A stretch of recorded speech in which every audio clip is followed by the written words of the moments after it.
हमारे गांव की नर्स शकीला, जो बगैर बच्चादानी के औरतों के बच्चे पैदा करती है, अब तक 100 से ज्यादा बच्चे पैदा कर चुकी है। लेकिन कैसे, जानकर आपके भी रोंगटे खड़े हो जाएं। कलर सईदा गांव का सच्चा वाकया। मेरा नाम डॉक्टर ज़ेबा खान है और मैं इस्लामाबाद के मशहूर मारूफ अस्पताल में गायनोकोलॉजिस्ट हूँ। इस मकाम तक मुझे पहुँचाने के लिए मेरे माँ बाप ने बहुत मेहनत की है। बुनियादी तौर पर मेरा ताल्लुक कलर सईदा गांव से है, मगर मेरी तालीम की खातिर मेरे अब्बा को अपनी सारी जमीन बेचनी पड़ी और हम शहर आ गए। मेरे बाप की माँ यानी मेरी दादी ने मरते हुए अब्बा से वादा लिया था कि मेरी पोती को डॉक्टर बनाना, तो इसी वादे की तकमील की खातिर अब्बा ने जमीन बेची और मेरी महंगी महंगी फीसें भरते रहे। मुझे अपने माँ बाप की कुर्बानियों का पूरा पूरा एहसास था, इसलिए मैं अस्पताल से घर वापस जाते ही पहले अपने माँ बाप का हालचाल पूछती थी, उन्हें सलाम करती थी और फिर कोई और काम करती थी। मैं तो खाना भी उन्हीं के साथ खाती थी। मुझे इतना पढ़ा लिखा कर डॉक्टर बनाने के बदले अम्मा और अब्बा का सिर्फ एक ही ख्वाब था कि मैं अपने गांव कलर सईदा के मरीजों के लिए भी कुछ करूं। अम्मा अब्बा के कहने पर मैंने एक दिन मखसूस कर लिया था जिसमें मैं अपने गांव के गरीब मरीजों का मुफ्त इलाज करती थी। गांव वाले खुश होकर मेरे माँ बाप को दुआएं देते तो मुझे लगता कि मेरी मेहनत वसूल हो गई। गांव की ज्यादातर औरतें बेऔलादी के इलाज के लिए मेरे पास आती थी और मैं उनका इलाज बड़ी दिलजमी से करती थी। जो औरत बांझ होती उसका तो इलाज मुमकिन ना होता, मगर जिसको थोड़ा बहुत मसला होता तो मैं उसका इलाज शुरू कर देती थी। कुछ अरसे बाद मेरी शादी हो गई और मुझे अपने शौहर के घर शिफ्ट होना पड़ा। अस्पताल भी बदलना पड़ा, मगर अब मैंने हर महीने में एक बार गांव में कैंप लगाना शुरू कर दिया था, जहां मैं और मेरे शौहर दिन भर मरीजों को देखते और उनका इलाज करते।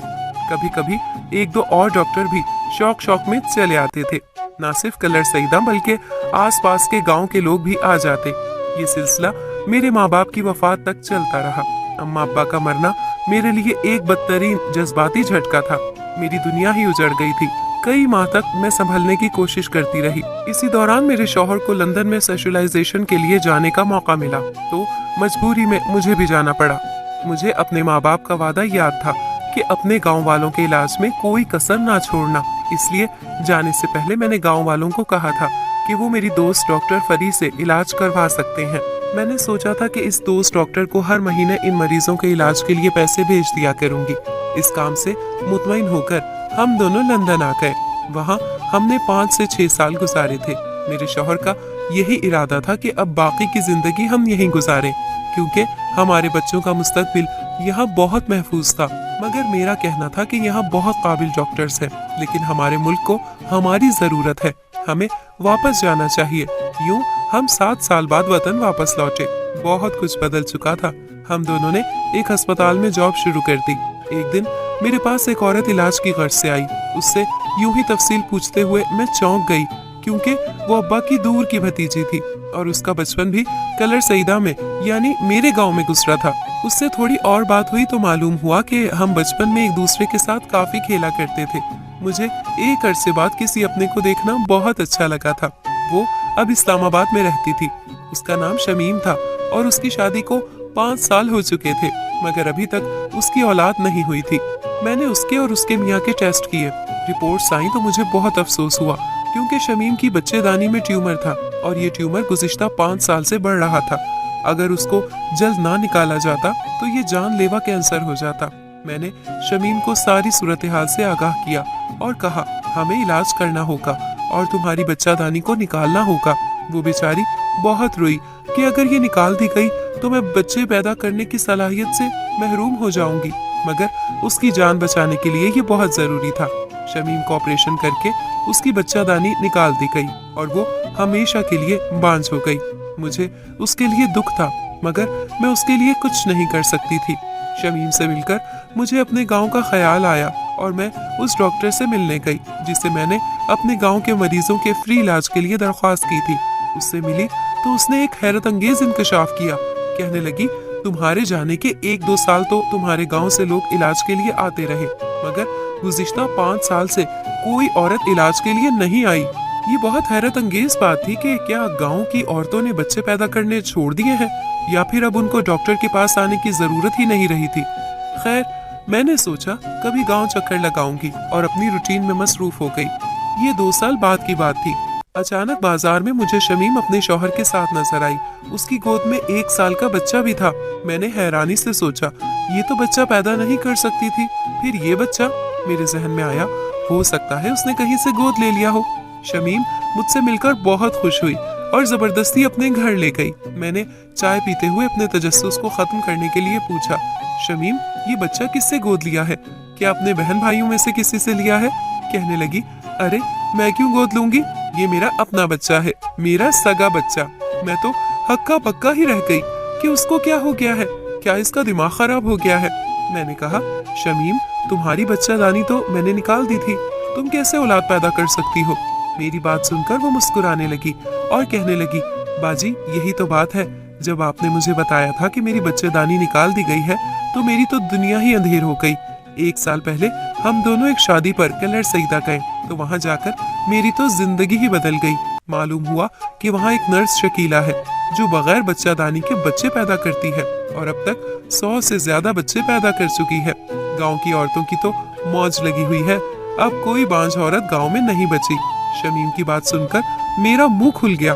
मैंने हैरत से कहा, बांझ औरत कैसे बच्चा पैदा कर सकती है शमीम? तुम्हें कोई गलत फहमी हो रही होगी, ये तुम्हारा सगा बेटा कैसे हो सकता है? मेडिकल साइंस में ऐसा होना नामुमकिन है।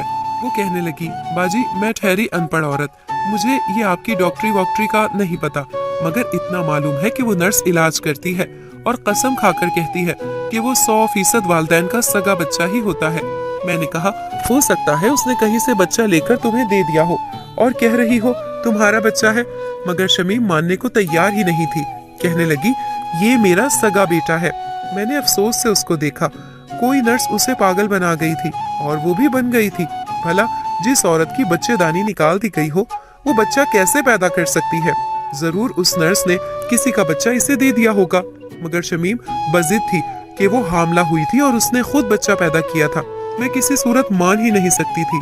मैं उसकी तरह अनपढ़ होती तो आंख बंद करके यकीन कर लेती, मगर जाहिर है मैं अमराज़े नस्वा की डॉक्टर थी और जानती थी कि बांझ औरत बच्चा पैदा करने की अहलियत नहीं रखती। मैंने चोरी चोरी शमीम और उसके बेटे का बाल काट लिया कि जाकर उसका डीएनए टेस्ट करूंगी तो उसको पता चलेगा कि उसकी अपनी औलाद नहीं है। उसने बताया था कि उस नर्स ने उसका इलाज किया था और उसके एवज पूरे 5 लाख रुपए दिए थे। मैंने अस्पताल जाते ही उनका सैंपल डीएनए के लिए दे दिया। जब तक उसकी रिपोर्ट्स नहीं आई मैं बेचैन ही रही। मुझे पता था कि वो बच्चा शमीम का हो ही नहीं सकता, इसलिए मैं बस सबूत जाकर उसको दिखाना चाहती थी। मगर जब रिपोर्ट्स मेरे हाथ में आई तो मैं दंग रह गई। मुझे अपनी आंखों पर यकीन ही नहीं आया। रिपोर्ट्स के मुताबिक वो बच्चा शमीम और उसके शौहर का ही था। मैंने बार बार रिपोर्ट्स देखी कि कहीं मुझसे कोई गलती तो नहीं हो रही, मगर ऐसा कुछ नहीं था। मुझसे पढ़ने में कोई गलती नहीं हुई थी। क्या ये कोई मुआवजा था? लेकिन फिर मुझे याद आया कि शमीम ने बताया था कि वो नर्स 100 बांझ औरतों के बच्चे पैदा कर चुकी है, तो ये मुआवजा तो हो ही नहीं सकता था, कुछ और ही था। मैं जो बड़े गरूर में थी कि शमीम को साबित करके रहूंगी कि ये उसका बच्चा नहीं है, मेरा सारा जोश झाग की तरह बैठ गया। मैं कई दिन सोचती रही कि बगैर बच्चादानी के औरत को हमला करने वाली वो नर्स क्या करती होगी, उसका क्या तरीक़ाकार हो सकता है। मुझे महसूस हुआ कि मुझे खुद इस मामले की तह तक जाना चाहिए। मैंने एक दिन की छुट्टी की और कलर सईदा को रख्ते सफर बांध लिया। मेरे साथ मेरे बच्चे भी थे। काफी अरसे से बच्चे जिद कर रहे थे कि मामा आपका गांव देखना है, तो मैंने सोचा कि इन्हें भी साथ ले जाऊं। मैं वहां गई तो मुझे पहचान कर सभी बहुत खुश हुए। मैं तो असल में वहां नर्स शकीला से मिलने गई थी, इसलिए बातों ही बातों में अपने रिश्तेदार खातून को कहा, मैंने सुना है यहाँ कोई नर्स रहती है जो बगैर बच्चेदानी के बच्चे पैदा करती है, क्या ये सच है? मेरी रिश्तेदार कहने लगी कि हाँ जी ऐसा ही है, वो बड़ी काबिल नर्स है। जिन औरतों में खराबी हो जाती है उनका इलाज करती है और फिर उन्हें हामला भी करती है। अब तक 100 से ज्यादा बच्चे पैदा कर चुकी है। यहाँ हमारे गांव और आसपास के गांव की औरतों ने अब डॉक्टरों के पास जाना छोड़ दिया है, उसके पास जाती हैं सभी। मैंने कहा, मुझे उस नर्स से मिलवाने तो ले जाओ, मैं भी उसे देखना चाहती हूँ। वो मुझे अपने साथ उस नर्स के घर ले गई, मगर उसके घर पर ताला लगा हुआ था। साथ वाले घर की औरत ने बताया कि अभी 10 मिनट पहले ही वो किसी जरूरी काम से गांव से बाहर गई है। मुझे शक हुआ कि कहीं ऐसा तो नहीं हुआ कि मेरे आने की खबर सुनकर चली गई हो ताकि मेरा सामना न कर सके। मैंने उस पड़ोसन से पूछा, वैसे क्या उस नर्स को पता था कि गांव में एक डॉक्टर आई हुई है? वो हंसकर कहने लगी, बाजी, उस नर्स को क्या पूरे गांव को पता चल चुका है कि शहर से पढ़ लिख कर मासी रहमती की बेटी एक डॉक्टर बनकर आई हुई है। मुझे यकीन हो गया कि उस नर्स ने मेरा सामना ना करने की गर्ज से फरार हासिल किया है। मैं 3-4 दिन गांव में रही, मगर वो नर्स ना आई। गांव के सादालू लोगों की ब्रेन वॉशिंग करना और उन्हें समझाना नामुमकिन था, इसलिए मैं मायूस होकर वापस लौट आई, क्योंकि उसके इंतजार में मेरे काम का बहुत हर्ज हो रहा था। सोचा कि फिर कभी उससे मुलाकात जरूर करने जाऊंगी। मैं अपने कामों में मसरूफ हो गई। एक दिन मेरी कॉलोनी की एक औरत मेरे पास आई। वो हिंदू थी और उसका नाम गीता था। उसका भी शमीम वाला मसला था। उसके यूट्रस यानी बच्चेदानी में कैंसर का खदशा था, जिसकी वजह से बच्चादानी जिस्म से निकालनी पड़ी। एक औरत औलाद के दम से मुकम्मल होती है, उसकी तकमील ही माँ बनकर होती है, और अगर किसी औरत से ये एहसास किसी भी वजह से छिन जाए तो वो बेचारी की जिंदगी अपनी ही नजरों में बेवकत हो जाती है। इस औरत की भी यही हालत थी। वो बहुत बुरे हाल में थी, रो रही थी। 2 दिनों बाद मैं घर से अस्पताल जाने के लिए निकल रही थी कि वो भी मुझे अपने घर से निकलती दिखाई दी। उसके हाथ में बैग था और वो कहीं जाने के लिए तैयार थी। मैंने उसको आवाज देकर पूछा, गीता, कहाँ जा रही हो सुबह सुबह?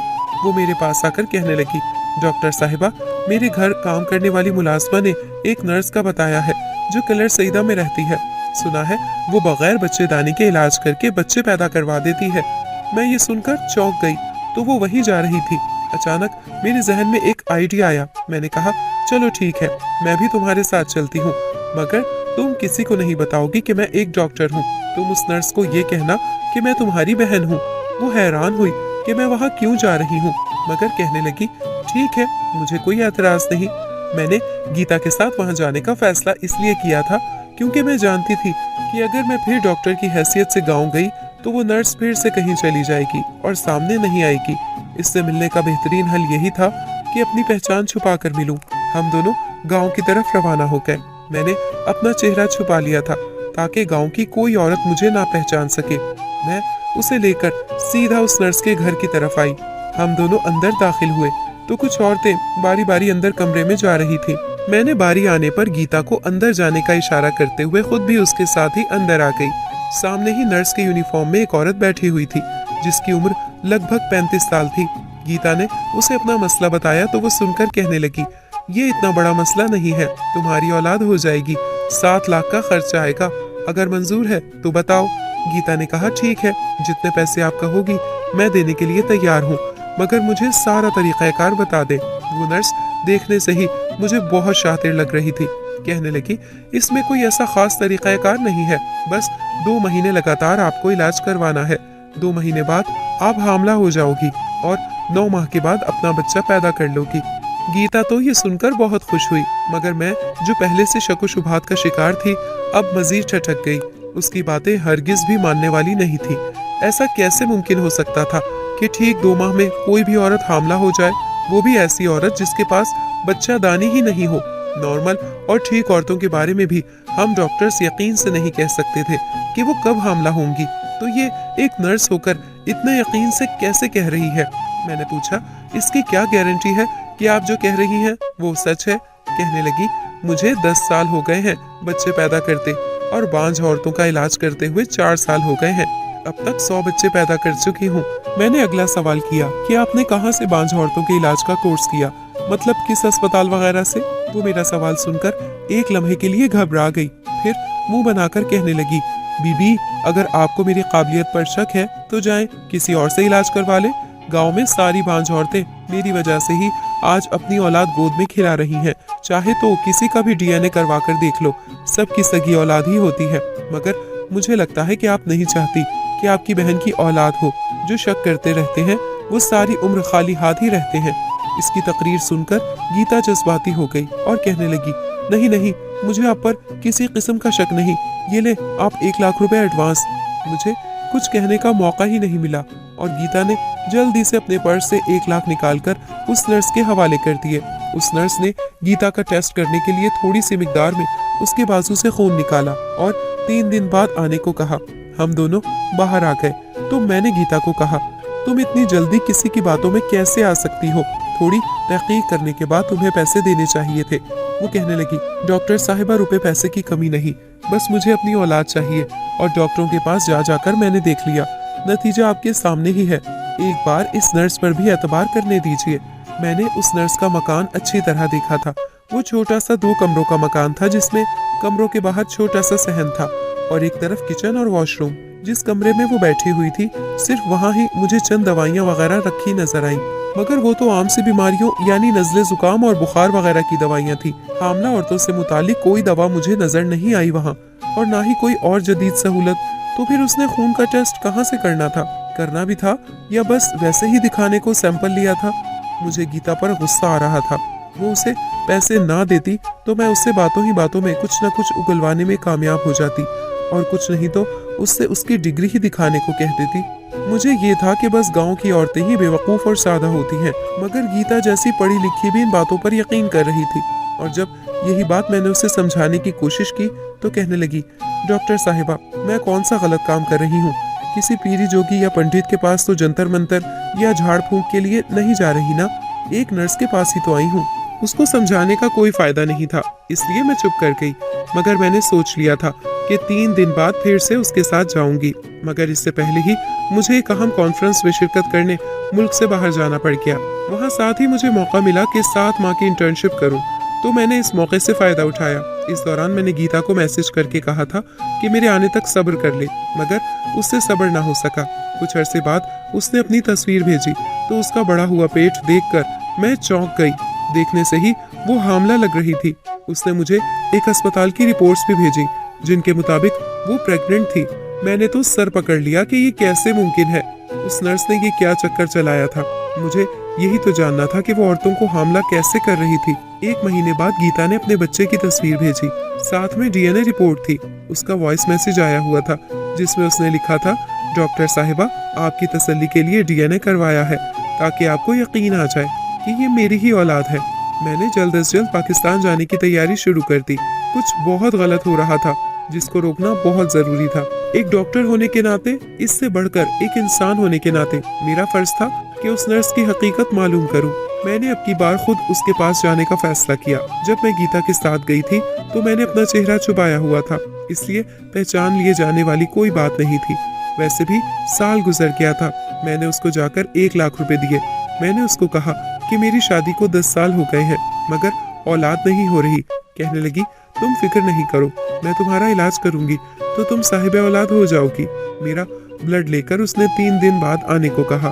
जब मैं 3 दिन बाद गई तो एक अस्पताल का एड्रेस लिखकर कहा, इस अस्पताल में अपने मियाँ के साथ जाओ, ये टेस्ट तुम दोनों मियाँ बीवी का होगा, तभी मैं दवाई दूंगी तुम्हें। मैंने कहा ठीक है। जब मैंने उस टेस्ट पर नजरें दौड़ाई तो मेरा अंदाजा दुरुस्त साबित हुआ। मैंने घर जाकर अपने मियाँ को सारी सूरत हाल से आगाह किया कि वो नर्स क्या करती फिर रही है। मेरी सारी बात सुनकर मेरा शौहर कहने लगा, अगरचे मैं दिल का डॉक्टर हूँ, लेकिन ये तो मुझे भी हैरान कर रहा है कि वो औरतों को ऐसी कौन सी दवा दे रही है जो हमला कर दे। तुम ऐसा करो, गीता से मालूम करो, हो सकता है कि उसके पास इस दवाई का कवर हो। अस्पताल जाती तो टेस्ट वगैरह के नतीजे में ये राज खुल जाता कि मैं तो बांझ नहीं हूँ। इसलिए ये आइडिया अच्छा था कि मैं गीता से पूछ लेती। मैंने गीता को फोन किया और उससे पूछा, उस नर्स ने तुम्हें जो दवा दी थी, तुम उस दवाई का नाम व्हाट्सएप करो। वो कहने लगी, उस दवाई का नाम तो मुझे नहीं मालूम, क्योंकि वो गोल सी देसी दवाई थी कोई, जो उसने पैकेट में डाल कर दी थी। मैं चौंक गई। गोल देसी दवाई? कहने लगी, जी हाँ, वो कोई अजीब सी दवाई थी, और हर हफ्ते मैं जब भी नर्स के पास जाती थी वो भी कोई दवाई खिलाती थी, लेकिन उसका साशे उसी के पास होता था। मैंने पूछा, अच्छा ये बताओ कि तुम्हारी डिलीवरी अस्पताल में हुई थी? कहने लगी, नहीं, उसने खुद की थी, बड़ा ऑपरेशन हुआ था तो मैं तो बेहोश थी बिल्कुल। अस्पताल तो वैसे ही हर महीने रेगुलर चेकअप के लिए जाती थी मैं। उसकी बातें सुनकर मेरा शक मजबूत होता जा रहा था। मैंने गीता को उसकी रिपोर्ट्स वगैरह की तस्वीरें भेजने को कहा। उसकी रिपोर्ट से मिलती जुलती रिपोर्ट बनाकर उसका प्रिंट निकाला और अगले दिन मैं फिर से उस नर्स के पास चली गई। उसने रिपोर्ट्स देखकर मुझे कहा, ठीक है, आज से मैं तुम्हारी दवाई शुरू कर रही हूँ। तुम्हें हर हफ्ते मेरे पास आना है और हर महीने इसी अस्पताल जाकर टेस्ट करवाना है। जब तुम्हारी डेट करीब आ जाएगी तो मैं तुम्हें बता दूंगी। उसने मुझे गोलियों का पैकेट दिया और साथ ही अपने दराज से एक दवा सा साशे निकाला। मैंने जल्दी से उसका नाम पढ़कर जहन नशीन कर लिया और घर आ गई। सबसे पहले मैंने उन देसी गोलियों का लेबोरेटरी में टेस्ट किया तो ये जानकर दंग रह गई कि वो कोई हमला करने वाली दवाई नहीं थी, बल्कि ताकत की एक देसी गोली थी जिससे वजन बहुत जल्दी बढ़ता है। इस काम से फारिग होने के बाद जो दवा मैंने उस नर्स के हाथ में देखी थी उसको सर्च करना शुरू किया तो वो बॉडी फैट बढ़ाने वाली दवा थी। अब सारा खेल मेरी समझ में आ चुका था कि वो कैसे बगैर बच्चादानी के बच्चे पैदा कर रही है। जब शमीम के बच्चे का मैंने डीएनए किया था तो मैं ये देखकर हैरान हो गई थी कि वो तो वाकई उसका अपना बेटा था। डीएनए मैच हुआ था, जबकि वो तो बच्चा पैदा करने की अहलियत से ही महरूम हो गई थी। एक डॉक्टर होने के नाते मैं जानती थी कि आज साइंस ने इतनी तरक्की कर ली है कि बे औलाद लोगों की औलाद होना भी मुमकिन हो गया है। एक तरीका तो IVF कहलाता है, जिसमें मर्द और औरत के खुलिये लेकर उनका मिलाप किया जाता है और एक एम्ब्रियो बनाकर लैब में उसकी नशोनुमा की जाती है और पूरे 9 माह लैब में ही उस बच्चे को वो सारा माहौल दिया जाता है जो एक माँ की कोख में बच्चे को मिलता है। इस तरह से पैदा होने वाले बच्चे टेस्ट ट्यूब बेबी कहलाते हैं।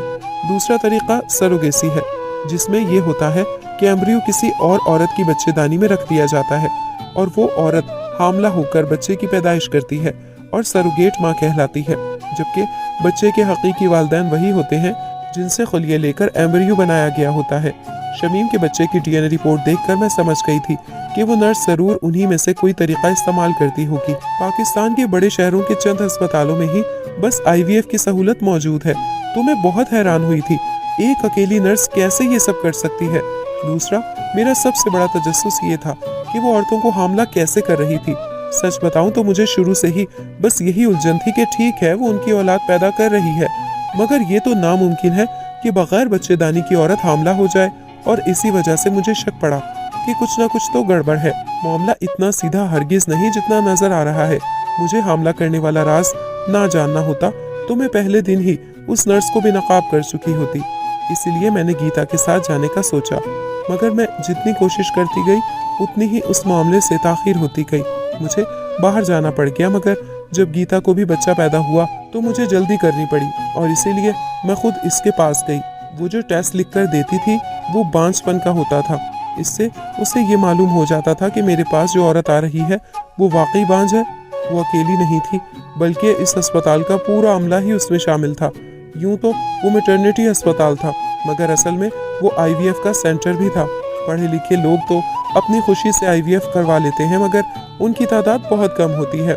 दूसरी तरफ सरोगेसी को इस्लाम लिहाज से जायज़ नहीं माना जाता, इसलिए लोग इस तरफ आने से हिचकिचाते हैं। अस्पताल वालों ने कमाई की खातिर उस नर्स को देहात की तरफ रवाना किया ताकि वो बांझ औरतों को शिकार कर सके। गांव में लोगों के पास अपनी ज़मीनें होती हैं, इसलिए औलाद हासिल करने के लिए उन्हें 5-10 लाख का इंतजाम करना होता, तो कोई अपनी भैंस बेच देता तो कोई ज़मीन। इस तरह से वो सादालू लोग बेवकूफ़ बन जाते। गाँव के लोगों को अगर औलाद हासिल करने का तरीका बताया जाता तो वो कभी भी इस तरह से औलाद हासिल ना करते। इसलिए उन सब का फ़ायदा इसी में था कि वो औरतों को इस धोखे में रखें कि वो हामला है। कुछ खास दवाएं उन औरतों को दी जाती जिससे वो मोटी होना शुरू हो जाती। इसके अलावा भी कुछ 1-2 दवाइयाँ जिससे उन्हें लगता कि वो वाकई हामला है। हर माह अस्पताल जाते रहने से भी उन्हें तसल्ली हो जाती थी कि वो वाकई हामला ही है। अस्पताल वाले उन मियाँ बीवी से खुलिये लेकर IVF के जरिए या सरोगेसी के जरिए उनके बच्चे पैदा करवा देते। औरत बेहोश होती, इसलिए उसे कुछ पता ना होता। वो नर्स ही उसको बच्चा लाकर देती और कहती कि दवा खाओगी तो आहिस्ता आहिस्ता पेट कम हो जाएगा। यूं एक कानूनी काम को गैर कानूनी तरीके से करके और लोगों को धोखा देकर करने की वजह से वो सब पकड़े गए। उस समेत उस अस्पताल के सारे अमले को गिरफ्तार कर लिया गया और इस अस्पताल को सील कर दिया गया। पिछले 4 साल से ये काम जारी था और आखिर मेरी वजह से ये फ्रॉड बंद हुआ। इंसान को लालच में इतना आगे नहीं बढ़ जाना चाहिए कि ये हराम और हलाल की तमीज ही बुला बैठे। उन सब ने भी यही किया था। ज्यादा कमाई के लालच ने उन्हें सिर्फ वक्ती तौर पर फायदा दिया और आखिर अब वो सलाखों के पीछे थे। दुनिया तो तबाह की है, आखिरत भी कर ली।